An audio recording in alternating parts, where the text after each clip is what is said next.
بسم اللہ الرحمن الرحیم۔ آج کے سبق میں ہم جملہ خبریہ اور جملہ انشائیہ کی ڈیفینیشن سمجھیں گے، لیکن جیسے ہی کتاب کے مطابق ہم اس کی ڈیفینیشن سمجھنے کی کوشش کریں گے، آپ تھوڑا سا پریشان ہو جائیں گے کہ آپ کا کنسیپٹ کلیئر نہیں ہو رہا۔ لیکن دوسرے سٹیپ میں آپ کو کتاب سے ہٹ کر ایک ایسی ڈیفینیشن بتائی جائے گی کہ آپ کا ذہن کافی زیادہ مطمئن ہو جائے گا، کافی کنسیپٹ کلیئر ہو جائے گا۔ آئیے اللہ کا نام لے کر شروع کرتے ہیں کہ لاسٹ سبق میں ہم یہ سمجھ چکے ہیں کہ مرکب کسے کہتے ہیں، اور یہ بھی سمجھ چکے ہیں کہ مرکب مفید کیا ہوتا ہے اور مرکب غیر مفید کیا ہوتا ہے۔ اب یہ جو مرکب مفید ہوتا ہے جسے ہم جملہ بھی کہہ سکتے ہیں، اس کی دو اقسام ہیں، جملہ خبریہ اور جملہ انشائیہ۔ اس کی آگے مزید تفصیل پڑھنے سے پہلے آپ اپنی روٹین کی لائف میں دیکھیں، آپ کے سامنے بعض جملے بولے جاتے ہیں لیکن آپ انہیں صحیح یا غلط میں تقسیم نہیں کر سکتے، یعنی آپ انہیں ٹرو یا فالس میں ڈیوائڈ نہیں کر سکتے، اور بعض جملے ایسے ہوتے ہیں کہ انہیں آپ ٹرو اور فالس میں ڈیوائڈ کر سکتے ہیں، تقسیم کر سکتے ہیں۔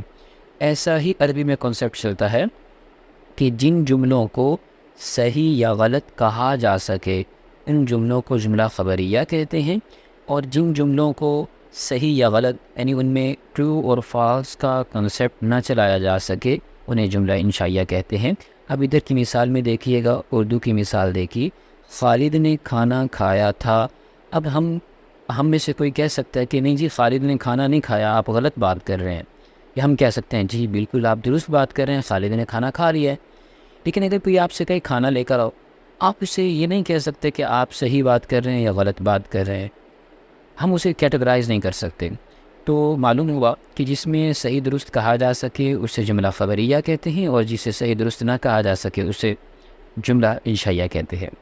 اب ہم اس کی چلتے ہیں کانسیپٹ کلیئر کرنے والی تعریف کی طرف، جس سے بات ہماری تھوڑی مزید واضح ہو جائے گی۔ دیکھیے گا، آپ اپنا کانسیپٹ کلیئر کرنے کے لیے اپنے مائنڈ میں یوں بھی سمجھ سکتے ہیں کہ جس جملے کے اندر کوئی معلومات دی جا رہی ہو، انفارمیشن دی جا رہی ہو، اسے جملہ خبریہ کہتے ہیں۔ جس میں کوئی معلومات اور انفارمیشن دی جا رہی ہو اسے جملہ خبریہ کہتے ہیں، اور جس میں کوئی ڈیمانڈ کی جا رہی ہو، کوئی مطالبہ کیا جا رہا ہو، اس جملے کو جملہ انشائیہ کہتے ہیں۔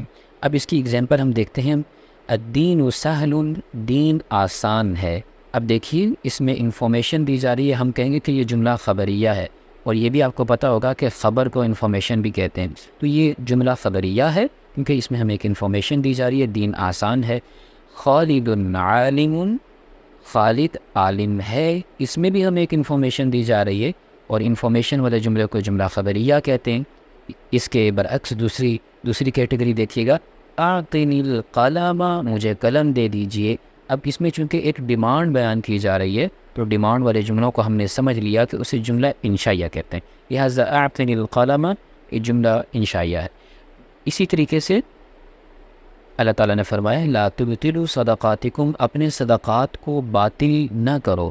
اس میں ایک ڈیمانڈ کی جا رہی، مطالبہ کیا جا رہا ہے، تو ہم آنکھیں بند کر کے کہہ سکتے ہیں کہ یہ جملہ انشائیہ ہے۔ اب ہم اس کی تھوڑی سی مزید پریکٹس کرتے ہیں تاکہ یہ ہمارا پختہ ہو جائے کام۔ دیکھیے گا ہمارے سامنے یہ مثالیں ہیں، فار ایگزامپل یہاں سے سٹارٹ کرتے ہیں، اتق اللہ، اللہ سے ڈرو، یہ ایک ڈیمانڈ ہے۔ ہم کہہ سکتے ہیں ڈیمانڈ والے جملے کو جملہ انشائیہ کہتے ہیں۔ اور المجالس بالامانتی، مجالس کی باتیں، مجلس کی باتیں امانت ہوا کرتی ہیں، یہ ایک انفارمیشن ہے، کیونکہ اس کو سچا یا جھوٹا کہا جا سکتا ہے، اس میں ایک انفارمیشن ہمیں نظر آ رہی ہے، تو انفارمیشن والے سنٹینس کو جملہ خبریہ کہتے ہیں۔ اسی طریقے سے الدعاء مخ العبادتی، اب اس کا ترجمہ ہے دعا عبادت کا مغز ہے۔ اب اس میں ہمیں ایک انفارمیشن دی جا رہی ہے، انفارمیشن والے جملے کو جملہ خبریہ کہہ سکتے ہیں، جملہ انشائیہ نہیں کہہ سکتے۔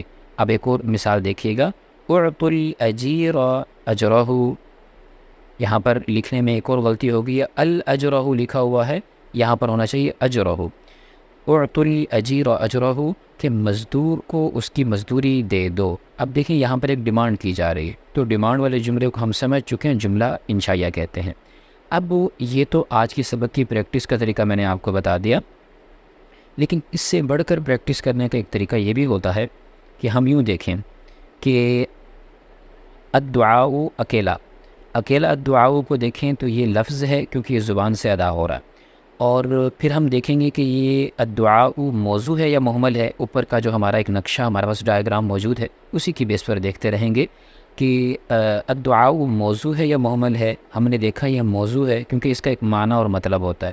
پھر ہم دیکھیں گے کہ یہ مفرد ہے یا مرکب ہے. تو ہمیں پتہ چلا کہ اکیلا جب ہم اس کو دیکھ رہے ہوں گے تب یہ مفرد بنے گا، مرکب نہیں بنے گا. اسی طریقے سے آگے مفعول کو دیکھیں، یہ لفظ بھی ہے، موضوع بھی ہے، مفرد بھی ہے. العبادت لفظ بھی ہے، موضوع بھی ہے، مفرد بھی ہے. لیکن جب یہ تینوں اکٹھے ہو گئے پھر یہ مرکب بن گیا. پھر ہم نے یہ چیک کرنا ہے کہ یہ مرکب مفید ہے یا غیر مفید. چونکہ اس میں ہمیں بات ہماری مکمل ہو رہی ہے، اسے ہم جملہ مرکب مفید کہیں گے، جملہ کہیں گے. پھر آگے ہم نے یہ تلاش کرنا ہے کہ اس کے اندر انفارمیشن دی جا رہی ہے یا انفارمیشن نہیں دی جا رہی، ڈیمانڈ کی جا رہی ہے.